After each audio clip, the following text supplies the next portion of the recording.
जय हिंद दोस्तों। हम लोग पॉलिटी के क्लास में यानी संविधान के क्लास में पढ़ते पढ़ते भाग 3 मूल अधिकार को पढ़ रहे हैं। मूल अधिकार में कल हम लोग अनुच्छेद 12 से लेकर 19 तक समाप्त कर लिए। आज हमको अनुच्छेद 20 पढ़ना है। क्या पढ़ना है? अनुच्छेद 20 पढ़ना है। अनुच्छेद 20 कहता है कि यदि हम कोई अपराध किए हैं, क्या किए हैं?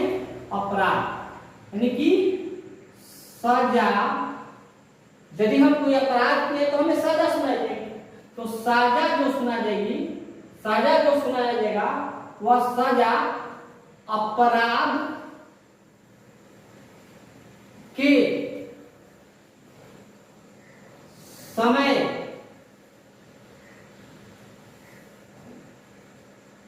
कानून के अनुसार। समझ रहा है? यदि हम कोई अपराध किए हैं तो हमको सजा सुना जाएगी। सजा कैसी होगी? तो अपराध करते समय जो कानून लागू हुआ था उसके अनुसार हमको सजा सुना जाएगी। ये नहीं कि अपराध हम किए हैं 2014 में, सजा हमको सुनाया जा रहा है 2020 में।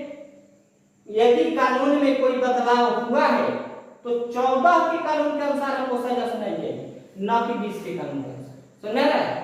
यदि पहले कानून में हमें मृत्यु दंड का सजा यदि 20 वर्ष का था, आज के कानून में मृत्यु दंड का सजा यदि हम मर्डर किए हैं उसकी सजा हमें फांसी की सजा सुनाई जाए, आज के कानून में है।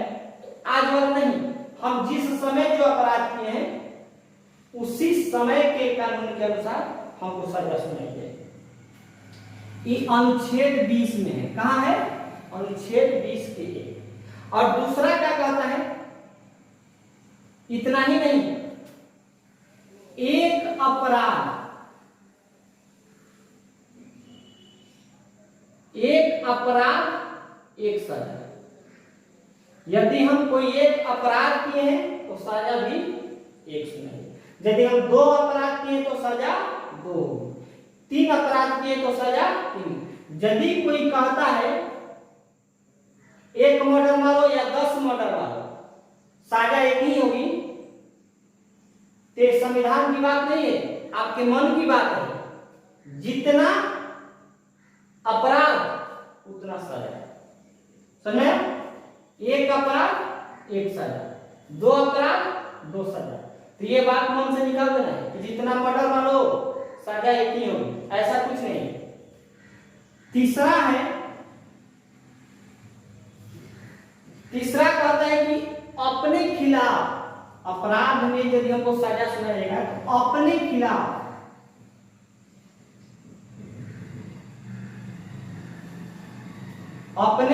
खिलाफ गवाही हमें जज या पुलिस कोई मजबूर नहीं किए करेगा कि आप अपने खिलाफ गवाही दीजिए। हम अपने खिलाफ गवाही नहीं दे सकते, इसके लिए हमें बाध्य नहीं किया जाएगा। जैसे हम पुलिस स्टेशन जाते हैं, अगर वो पूछताछ करता है तो दूसरी बात है, अगर गवाही मांगेगा तो हम गवाही नहीं दे सकते। यदि पुलिस स्टेशन में किसी अपराध को हम स्वीकार भी लिए तो वो मान्य नहीं होगा। हमें मजिस्ट्रेट के पास जो गवाही होगा वही मान्य होगा। दूसरी बात कि हम अपने खिलाफ तो गवाही कर ही नहीं सकते, ये हमारा मूल अधिकार है। समझे?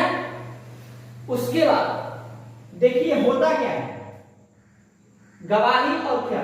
पहले तो हम जहां जाते हैं, कोई अपराध होता है, कहां जाते हैं? थाना। कहां जाते हैं? थाना। क्या है? थाना। मजबूरी है, हमारे देश की ये विडंबना है कि जैसे मान लीजिए कोई विधायक है, सांसद है, मंत्री है, कोई बड़ा थोड़ा है, अमीर व्यक्ति है, तो यदि उसका कोई बेटा या बेटी कोई अपराध किया है, क्या किया? अपराध किया है, यानी कि थाना कहता है अपराध किया था, अपराध किया यदि उसको कुछ मिल गया, उसको कुछ मिल गया तो कहेंगे कि ना, अब अपराध नहीं है। यानी किया था और कुछ उसको रखने को मिल गया तो ना, लेकिन अब इसका अपराध नहीं। तो ये विडंबना है ना। तो इसमें गवर्नमेंट जो कर रही है बट जो कोई भी थाना में गया है तो इंसान ही गया है, उसको समझना चाहिए और हम लोग भी क्या करते हैं उसको भी समझना चाहिए। तो ये 20 हो गया। हम अनुच्छेद 21 में आते हैं। ये क्लियर हुआ? 20 कहता है कि सजा हम जिस समय हम अपराध किए हैं उसी समय के अनुसार हमको सजा मिलेगी, और हम एक अपराध किए हैं तो एक ही सजा मिलेगी।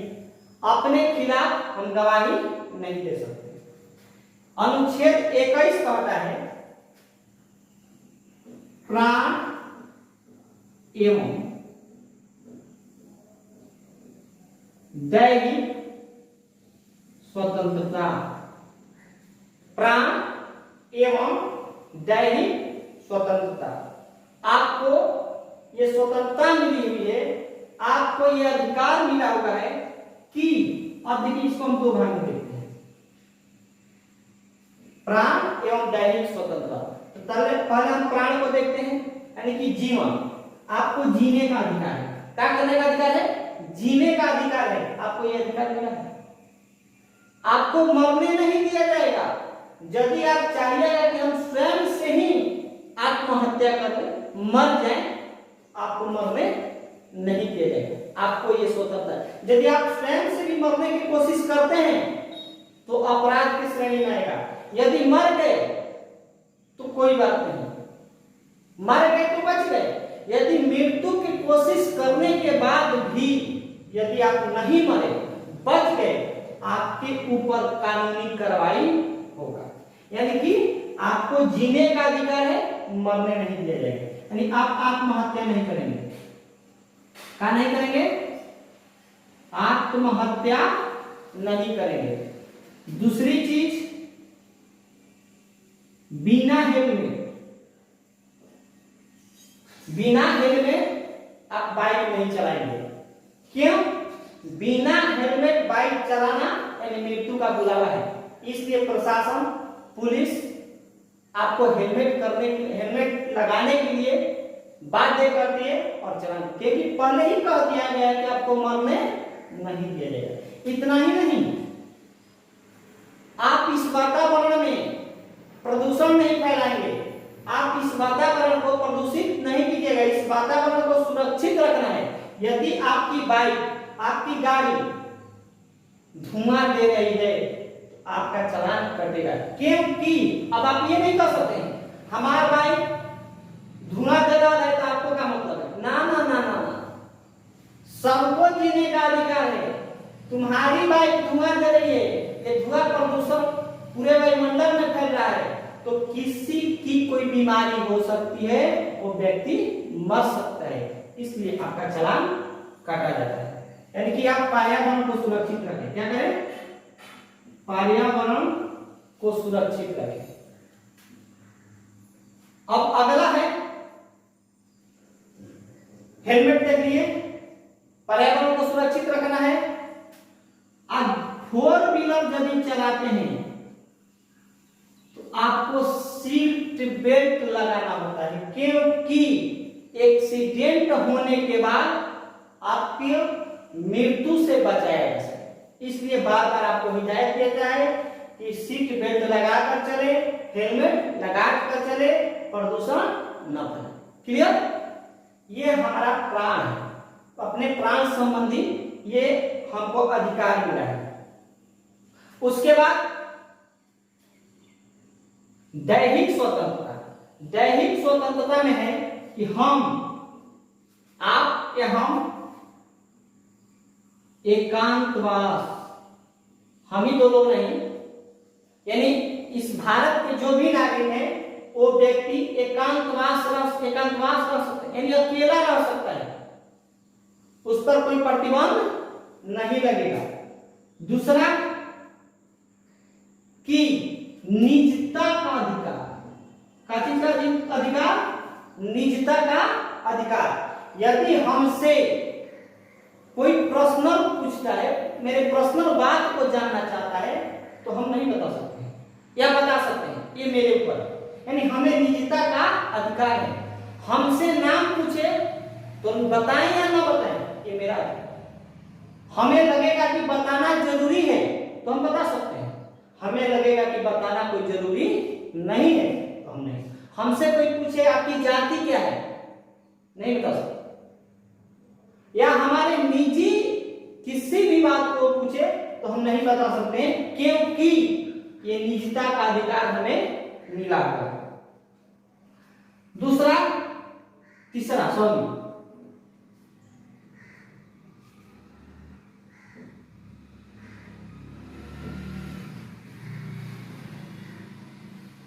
व्यभिचार का है, व्यभिचार, व्यभिचार, व्यभिचार में क्या है, तो व्यभिचार को एडल्ट्री कहते हैं। ये नया नया जोड़ा गया है, पहले क्या था, पहले ये नहीं था, व्यभिचार पहले नहीं था, एडल्ट्री पहले नहीं था, अब ये जोड़ा गया है। इसमें ये बात कही गई है, यदि कोई शादीशुदा औरत या शादीशुदा स्त्री यदि किसी दूसरे पुरुष से संबंध रखती है, बात करती है, तो इसे रोका नहीं जाएगा, उसका वो अधिकार है। पहले सुनने में थोड़ा अटपट लगेगा, जो हम कर रहे हैं वो सुनने में थोड़ा गजीब लगेगा, बट ये सच्चाई है कि पहले ये कानून था, है ना, कि स्त्री ऐसा कार्य करती थी तो उसे 497 के तहत, धारा 497 के तहत उसको सजा सुनाई थी।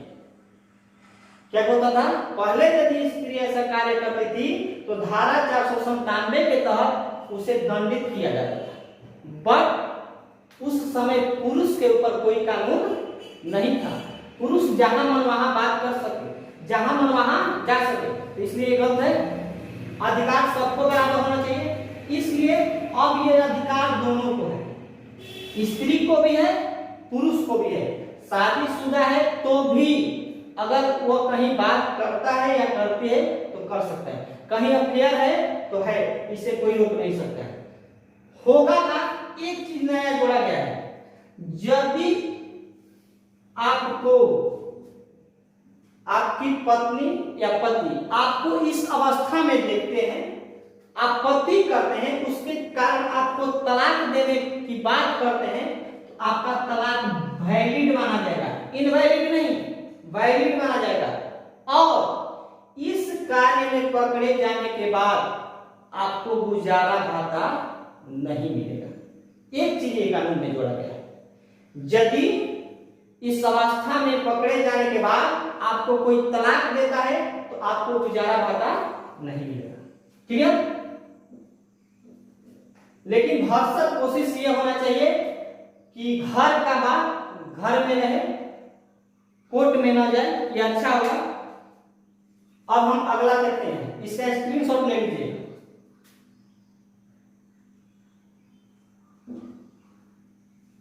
चलिए तो हम आगे देखते हैं, अनुच्छेद 21 तो हम देख लिए, प्राण एवं दैहिक स्वतंत्रता।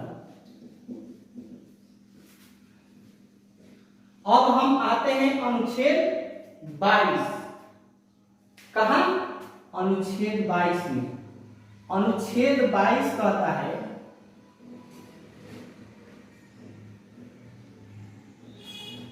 अनुच्छेद 22 कहता है कि हमें गिरफ्तारी का चीज, गिरफ्तारी से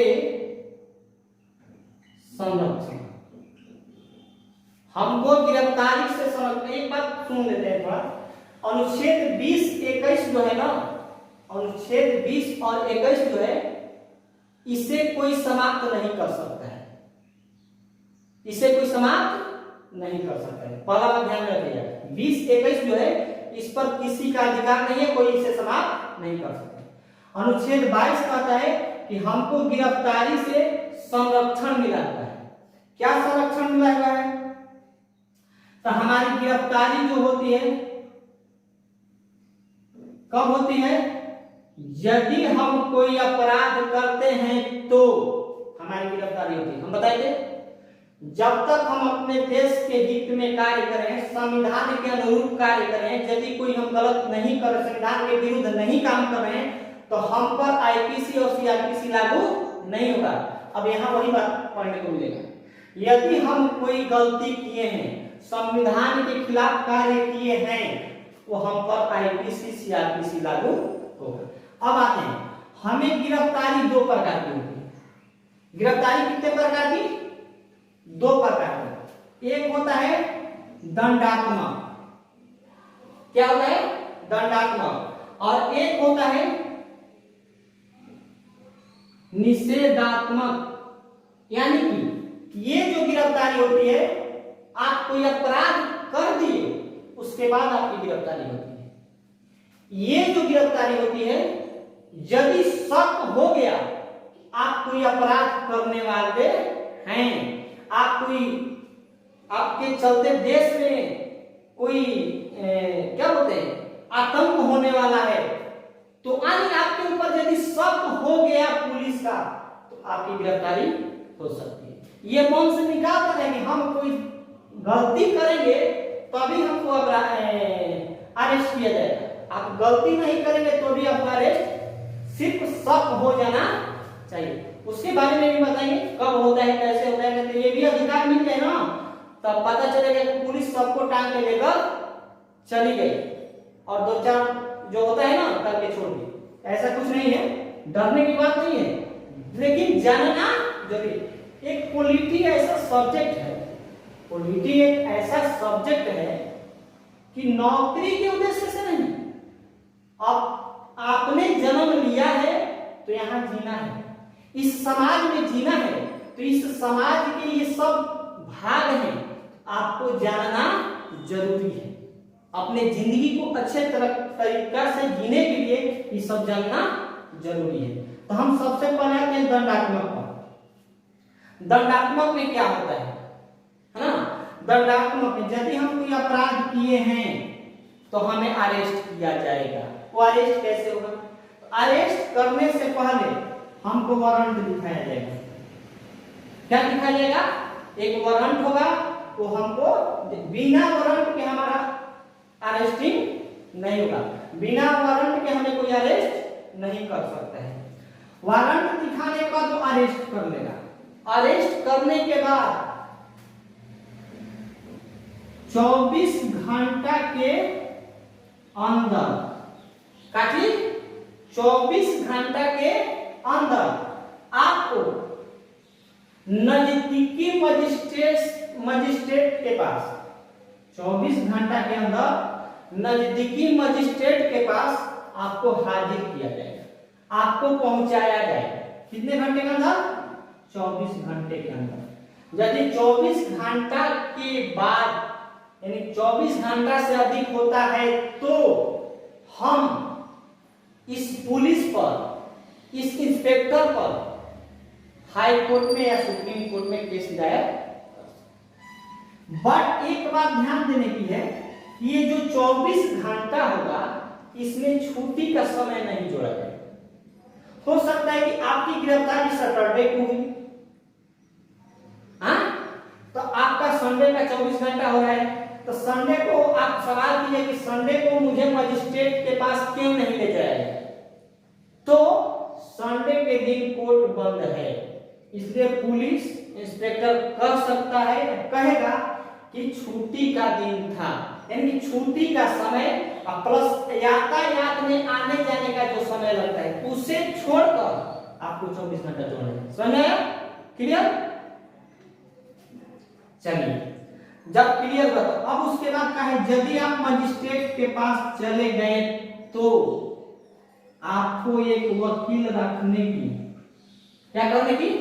आपको एक वकील रखने की स्वतंत्रता है। आप वहां एक वकील रख सकते हैं। हो गया। उसके बाद वहां होगा का, अब क्या होगा हम देखते हैं। यदि हम मजिस्ट्रेट के पास गए, हम कोई अपराध किए हैं तो हमें सजा सुनाई जाएगी। दो ही चीज होगा कि तो बेल या जेल, बेल होगा या जेल होगा। जेल होगा तो इसको हम जुडिशियल कहते हैं। क्या कहते हैं? Judicial jail. क्या कहते हैं? Judicial jail. समझे? या बेल होगा तो हम अपने घर आ जाएंगे, जेल होगा तो हमें वहां जेल में रहना पड़ेगा। बेल होगा तो हम घर आने का मतलब, बेल आने का मतलब ये नहीं कि आपका केस समाप्त हो गया। आपको केस लड़ना है, केस चलता रहेगा। 10 वर्ष चले, 5 वर्ष चले, 2 वर्ष चले, लेकिन केस चलता रहेगा। समझे? एक चीज और होता है कि यहां हमको जेल हो गया। क्या हो गया? यदि जेल हो गया तो पुलिस के पास जो होता है ना, वो जेल नहीं है। यहाँ मजिस्ट्रेट के पास ये जेल है और जेल का देख रेख जेलर करता है। ये वाली पुलिस नहीं, बिहार पुलिस, उत्तर प्रदेश, मध्य प्रदेश, ये सब पुलिस नहीं, वहां खुद जेलर होता है। यदि हमको जेल हो गया तो हम कोई अपराध किए हैं, वो अपराध जघन्य है, पुलिस हमसे कुछ सबूत इकट्ठा करना चाहती है, तो पुलिस यानी इंस्पेक्टर पुनः मजिस्ट्रेट के पास जाएगा और कहेगा कि हुजूर लॉर्ड, मैं जिस व्यक्ति को आपको दिया हूं, फलाने व्यक्ति ने जो ये अपराध किया है, उसमें हमें कुछ सबूत की जरूरत है, इसलिए इस व्यक्ति को हमें दिया जाए। तो इसको रिमांड कहते हैं। क्या कहते हैं? रिमांड। क्या किया जाए? हमको रिमांड कर दिया जाए। ये रिमांड कितने दिन का होता है? तो 15 दिन का। कितने दिन का? 15 दिन का। बट मिलता है 14 दिन। जज साहब कितने दिन का रिमांड कर देते हैं? 14 दिन के लिए। होता कितना दिन है? 15 दिन के लिए। अब ये रिमांड देखिए कितना अच्छा है, कितना बुरा है। पुलिस रिमांड पर व्यक्ति को इसलिए, अपराधी को इसलिए लेती है, उससे अपराध संबंधी कुछ सबूत इकट्ठा करना होता है। लेकिन इसी रिमांड पर आप सुने होंगे या देखे भी होंगे, विकास दुबे की गाड़ी पड़ गई।